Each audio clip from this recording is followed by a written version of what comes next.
Azərbaycan Universitetində ali təhsilin gələcəyinə həsr olunan beynəlxalq konfrans keçirilib. 2 gün keçiriləcək tədbirin ilk günündə qlobal təhsil trendləri və onların yerli təsirləri müzakirə olunub.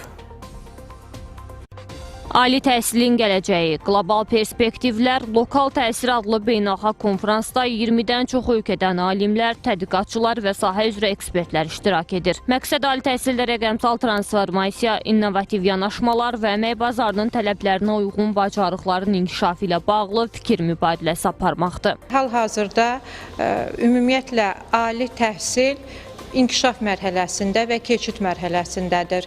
Belə ki, süni intellekt, rəqəmsallaşma, qloballaşma və bütün bu məqamlar, yeni ixtisasların yaranması, bu məqamlar ali təhsil müəssisələrinin yerinin və işinin yenidən baxılmasına, yenidən təhlil olunmasına gətirib çıxarır. Konfransda rəqəmsallaşma, süni intellektin təhsilə tətbiqi, eləcə də universitetlərlə sənaye arasında əməkdaşlığın gücləndirilməsinin prioritet istiqamətlərdən olduğu bildirildi. Konfrans sabah da işini davam etdirəcək.